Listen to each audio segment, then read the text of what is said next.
یہ گھر ملنا، بلے آپ کرائے کے گھر میں رہتے ہیں، کہیں بھی رہتے، چھت ہے نا، یہ بہت بڑی نعمت ہے۔ آج بھی کتنے لوگ ہیں جو بے گھر ہیں، فٹ پاتھ پہ سوتے ہیں۔ کیا ہم نے اس بات پر کبھی اللہ کا شکر ادا کیا کہ اللہ تو نے ہمیں گھر دیا ہے، ہمیں بے گھر نہیں بنایا؟ گھر بہت بڑی نعمت ہے۔ کچھ لوگ جو ٹریول کرتے ہیں، میری بات جلدی سمجھ جائیں گے، ہم دنیا بھر میں ٹریول کر لیں، آپ پنجاب جائیں، پاکستان کے کسی شہر جائیں، یا دنیا میں کہیں ٹریول کریں، جن کو اللہ نے نوازا ہے وہ 5 اسٹار ہوٹل میں رہیں، بہترین گھروں میں رہیں، مگر جو لطف اور سکون اپنے گھر آ کر ایک انسان کی فیلنگ بنتی ہے کہ میں اب اپنے گھر میں ہوں، بے شک وہ گھر چھوٹا سا ہو، چھوٹا سا بستر کیوں نہ ہو، وہ کہتے ہیں نا جیسی نیند اپنے بستر پر آتی ہے وہ دنیا میں آپ کو کسی بھی لگژری گھر پہ بھی یا کسی بھی نرم بستر پر نہیں آتی۔ ایسا ہی ہے، یہ نعمت ہے۔ اپنے گھر میں آ کر بندہ ایک سیکیورٹی فیل کرتا ہے۔ اب ذرا اس بات کو سمجھیے کہ اللہ کریم نے ہم پر احسان کتنے کیے ہیں۔ اس دنیا میں کتنے جانور، موذی کیڑے، سانپ، بچھو، شیر، جو انسانوں کو تکلیف پہنچانے والے ہیں، اگر وہ ہمارے گھروں کی طرف، ہمارے محلوں میں آ جائیں تو کتنا بڑا مشکل ہو جائے گی، گھر سے نکلنا مشکل ہو جائے گا نا۔ مگر کوئی تو ہے نا جس نے ان سب کو ہماری آبادیوں سے روک رکھا ہے۔ رائٹ لیفٹ کئی جگہوں پر یہ جانور پائے جاتے ہیں، آس پاس جنگلات ہیں شہروں کے آس پاس، مگر وہ آبادیوں کی طرف نہیں آتے۔ یہ اللہ کریم ہے جس نے ان آفتوں، بلاؤں، ان مشکلوں کو ہمارے گھروں سے، ہماری سوسائٹی سے روکا ہوا ہے۔ ہم اپنے گھروں میں سکون پاتے ہیں، مگر کیا کبھی اس سکون کا شکر ادا کیا ہے؟ نبی پاک کی اس دعا کا ایک جو چھوٹا سا حصہ ہے نا، اس کو بار بار پڑھتے رہا کریں۔ الحمدللہ الذی کفانا و آوانا، مل کر پڑھ لیں، الحمدللہ الذی کفانا و آوانا۔ اس کا معنی کیا ہے؟ تمام تعریفیں اس اللہ کے لیے ہیں جو جس نے ہماری ضروریات پوری فرمائی اور ہمیں ٹھکانہ عطا فرمایا۔ ہم اللہ سے دعا کرتے ہیں، اللہ ہمیں اپنے گھر میں اور برکت نصیب فرما، ہمارے گھر میں ہماری حفاظت فرما، ہمارے گھر والوں پر رحمت کی نظر فرما۔ اے اللہ دنیا میں ٹھکانہ دیا ہے، جنت میں بھی ٹھکانہ عطا فرما۔ شکر ادا کرو گے نا، کہتے ہیں نا لَإِن شَكَرْتُمْ لَأَزِيدَنَّكُمْ، تم میرا شکر ادا کرو گے میں تمہیں اور عطا کروں گا۔ جو بڑے بڑے گھروں میں رہ کر بھی کچھ لوگ ناشکرے ہیں اور کچھ چھوٹے سے بستر پر سو کر بھی اللہ کا شکر ادا کر رہے ہیں۔ کمال تو یہ ہے نا کہ شکر زبان پر ہو، شکوہ نہیں ہونا چاہیے۔ لیکن میرے پیارے اسلامی بھائیوں، اب جو ٹاپک ہے ایکچولی کہ گھر کے اندر کا ماحول یہ کتنا ضروری ہے، اچھا ہونا، نیک ماحول ہونا۔ نبی پاک کی حدیث ہے سلامت الرجل فی الفتنہ ان یلزم بیتہ، فرمایا فتنوں میں سلامتی کی راہ یہ ہے کہ بندہ اپنے گھر کو لازم پکڑ لے۔ ایک بار نبی پاک علیہ الصلوۃ والسلام نے فتنوں کا ذکر کیا تو حضرت عقبہ بن عامر رضی اللہ تعالیٰ عنہ نے پوچھا یا رسول اللہ صلی اللہ علیہ وسلم، اس وقت نجات کیسے ہوگی جب فتنوں کا دور آ جائے گا، قیامت کے قریب فتنوں کا دور ہوگا؟ تو نبی پاک نے ایک فارمولہ دیا، آقا نے فرمایا املک علیک لسانک، جب فتنے پھیل جائیں تو 3 کام کرنا، ٹھیک ہے؟ اپنی زبان کو اپنے قابو میں رکھو، وَلْيَسَعْكَ بَيْتُكَ، تمہارا گھر تمہیں کافی ہو، زیادہ باہر نہ نکلو، گھر کے اندر وقت گزارو۔ پھر فرمایا وَبْكِ عَلَىٰ خَطِيئَتِكَ، اپنی خطاؤں پر آنسو بہاتے رہو۔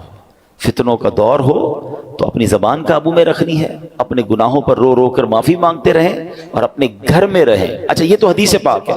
اب علماء فرماتے ہیں کہ یہ شاید ہمارے معاشرے کے لحاظ سے یہ حدیث اس طرح امپلیمنٹ نہیں ہو پاتی، کیونکہ آج کئی لوگوں کے گھروں کا ماحول ایسا ہے کہ بندہ باہر رہے تو شاید فتنوں سے بچا رہے، گھر کے اندر لڑائی ہے، جھگڑے ہیں، امن و سکون نہیں ہے، گھر میں پہنچتے ہی دروازہ بند کر کے انسان وہ گناہ کر رہا ہے کہ جو باہر نہیں کرتا، باہر پورا دن بعض اوقات کام کاج میں بیزی ہے تو ان گناہوں کا موقع نہیں مل رہا، مگر گھر کے اندر جا کر جب اپنے روم میں ہے تو اب جناب اس کو وہ کچھ کرنے کا موقع مل رہا ہے جو اللہ کو ناراض کرنے والا کام ہے۔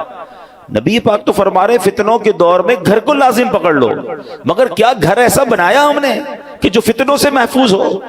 کئی گھر ایسے ہیں جہاں غیبتوں کا بازار ہے، کئی ایسے ہیں جہاں ماں باپ کے ساتھ بچوں کی بدتمیزیاں ہیں، کئی ایسے ہیں جہاں بھائی بہن ایک دوسرے کے خلاف بیٹھے ہیں۔ گھر کے اندر جاتے ہی جناب فیملی کے اندر ایک ایسا ماحول بنا ہوا ہے کہ وہاں ایک دوسرے کی غیبتیں ہو رہی ہیں۔ نہیں، گھر تو فتنوں سے بچنے کی جگہ تھی، گھر تو سکون کی جگہ تھی، گھر تو ایسا ہونا چاہیے کہ گھر میں جائے تو بندہ سوچے میں رحمت والی جگہ پر آ گیا ہوں۔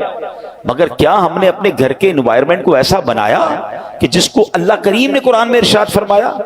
آپ کو پتہ ہے جب قیامت کا دن ہوگا تو کچھ خوش نصیب وہ ہوں گے جنہیں سیدھے ہاتھ میں نامہ اعمال دیا جائے گا، ہم اللہ سے دعا کرتے ہیں کہ ان خوش نصیبوں میں ہمیں بھی شامل فرمائے. مگر کچھ مجرم وہ ہوں گے جن سے رب ناراض ہوگا, اس کو اس کے الٹے ہاتھ میں پیٹھ پیچھے اس کو نامہ اعمال دیا جائے گا, اور یہ بندہ اس دن موت مانگے گا مگر اسے موت ملے گی نہیں, پھر اسے جہنم کی بھڑکتی ہوئی آگ میں ڈال دیا جائے گا. اس شخص کا جرم پتہ ہے کیا ہوگا؟ قرآن کہتا ہے انہو کان فی اہلہ مسرورا, یعنی بے شک وہ اپنے گھر والوں میں خوش تھا. گھر والوں میں خوش تھا, یہ جرم تھا. اس کی تفسیر میں علماء نے فرمایا کہ اپنے گھر والوں کے ساتھ گھر کے اندر خواہشوں, شہوتوں, غرور و تکبر میں مبتلا رہتا تھا. گھریلو خوشیوں میں ایسا مگن تھا کہ آخرت کو بھول چکا تھا. لہٰذا نہ خود اس نے اچھے عمل کیے, نہ گھر والوں کو اچھے اعمال کی ترغیب دلائی, یوں ہی گناہوں میں مصروف رہ کر موت کے گھاٹ اتر گیا. آج کتنے ایسے ہیں جن کے گھروں میں نمازیں ہیں, کتنے ایسے ہیں جن کے گھروں میں عبادت ہے, گھر والوں کی کیا دین کی طرف کوئی تبلیغ کی, کیا گھر میں نمازوں کا ماحول ہے, یا کیا بچوں میں قرآن و سنت کی ترکیب ہے, یا گھر کے اندر کسی کو پتہ ہی کچھ نہیں ہے. اب بھی ایسے کئی گھر ہیں جن کے گھروں میں اسلامی تہوار آتا ہے تب بھی بچوں کو, فیملی کو پتہ نہیں ہوتا, کیونکہ وہ اپنی زندگی میں مگن ہے.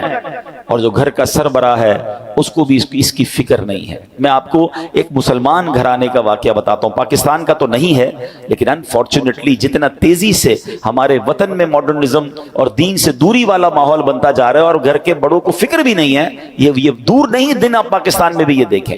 یو کے کا واقعہ, ایک بھائی ٹریول پر گیا, والد کی طبیعت خراب تھی, تو واپس آیا, تو کچھ دنوں بعد واپس آیا, والد صاحب گھر میں نہیں تھے. چھوٹا بھائی تھا جو اپنی گیمز میں اور اپنے موبائل میں, کمپیوٹر میں, جو آج کا ایک نوجوان کا سٹائل ہے کہ لگا رہتا تھا. تو کہا والد صاحب کہاں ہیں؟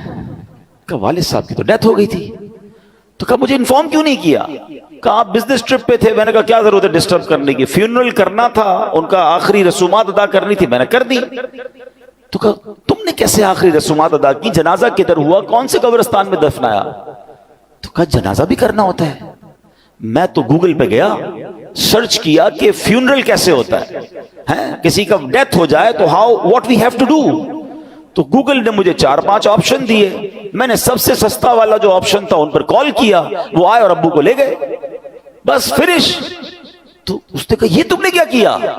آپ کو پتہ کیا ہوا اس مسلمان والد کے ساتھ؟ جب سرچ کیا کہ کس فیونرل والے کو دیا ہے, تو جو سب سے سستا آپشن تھا کہ وہ میتوں کو آگ لگایا کرتے تھے. اس نے یہ نہیں, اس کو یہ پتا بھی نہیں تھا کہ جنازہ کچھ ہوتا ہے, اس کو یہ نہیں پتا تھا غسل میت ہوتا ہے, اس کو یہ نہیں پتا تھا کہ جناب قبرستان میں دفن کیا جاتا ہے. میں مسلمان گھرانے کی آپ کو واقعہ سنا رہا ہوں جو میں نے خود جا کر سنا ہے. اب مجھے بتاؤ, اس بچے کا قصور تو تھا, مگر کیا والد کا قصور نہیں تھا؟ اس کا مطلب والد کسی جنازے میں بیٹے کو لے کر نہیں گیا ہوگا. اس والد نے موت اور قبرستان کے بارے میں, تدفین اور غسل کے بارے میں نہیں بتایا ہوگا. ہر چیز بچوں کو دلا دی, مگر نہ سکھایا تو دین نہ سکھایا. میں اور آپ دنیا سے جانے والے ہیں, ہم سب نے مرنا ہے, اور اس والد کی قسمت کتنی پیاری ہوگی کہ اس کے مرنے کے بعد اس کی اولاد اس کے لیے دعائے مغفرت کرے, اس کے لیے ایصال ثواب کرے. مگر یہ سکھائیں گے تو کریں گے نا. ہمارے بچے تو زندگی میں ہمارے سامنے نماز نہیں پڑھ رہے, ہمیں ٹینشن نہیں ہے. میں سچ بتاؤں آپ کو, زندگی میں کچھ کر سکیں یا نہ کر سکیں, اپنے بچوں کو کسی طرح 5 وقت کا نمازی بنا جائیے گا. پہلے تو خود بننا پڑے گا نا اس کے لیے. والد وہ بچہ دیکھتا ہے ابو رمضان میں نمازیں پڑھتے ہیں, اس کے بعد تو میرے والد بھی جمعے کی پڑھ لے تو بڑی بات ہے. تو بچے کو بھی آپ ایکچولی ہم اپنے بچوں کو پریکٹیکلی پریکٹس کرا رہے ہیں کہ بیٹا نماز تو جمعے کی پڑھنی ہوتی ہے, باقی ضروری نہیں ہے. تو آپ سوچئے ہم خود تو دین سے دور کر رہے ہیں, ہم نے گھر میں کون سا ماحول بنایا ہے. ورنہ یقین کریں خوش نصیب ہے وہ والد, اگر اس کی اولاد نمازی بن جائے نا, تو آپ کہیں نہ کہیں کہ بیٹا مرنے کے بعد دعا کرنا, وہ دن میں 5 بار باوضو ہو کر قبلہ رو بیٹھ کر التحیات کے عالم میں کئی بار کیا کہے گا, ربنا اغفر لی ولوالدی وللمؤمنین یوم یقوم الحساب.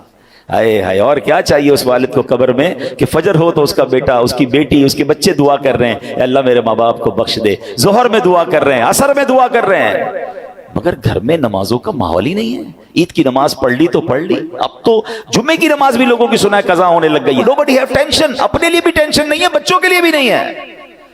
قرآن کی یہ آیت پکار کر کہہ رہی ہے کہ گھر بناؤ اور اس گھر میں نمازوں کا اہتمام کرو. خدا را اپنے گھر کے ماحول پر توجہ دیجیے. یہ سرمایہ ہے، یہ اولاد، یہ فیملی، یہ گھر، یہ ہمارا پھل ہے۔ اگر گھر میں قرآن و حدیث اور نمازوں کا معاملہ ہوگا تو سبحان اللہ۔ اے میرے پیارے اسلامی بھائیوں، قرآن نے کیا کہا کہ مصر میں اپنی قوم کے لیے مکانات بناؤ، ناٹ اونلی مکانات، ڈیفنس میں گھر ہونا چاہیے، فلاں سوسائٹی میں گھر ہونا چاہیے، یہاں تک تو ہماری پلاننگ ہے کہ گھر اچھا ہو، بیوٹیفل سوسائٹی میں ہو۔ آگے قرآن کہتا ہے وَجْعَلُوا بُيُوتَكُمْ، اور اپنے گھروں کو نماز کی جگہ بناؤ اور نماز قائم رکھو، اور جو یہ کرتا ہے اس کو کیا ملے گا؟ وَبَشِّرِ الْمُؤْمِنِينَ، قرآن کہتا ہے مسلمانوں کو خوشخبری سناؤ، خوشخبری ملنی ہے، رحمتیں ملنی ہیں، عافیتیں ملنی ہیں اگر گھر میں نمازیں ہیں۔ اے میرے پیارے اسلامی بھائیوں، اللہ کے پیارے حبیب علیہ الصلوۃ والسلام فرماتے ہیں اجعلوا فی بیوتکم من صلاتکم ولا تتخذوها قبورا، فرمایا کچھ نماز گھر میں بھی پڑھا کرو، گھروں کو قبرستان نہ بنا دو۔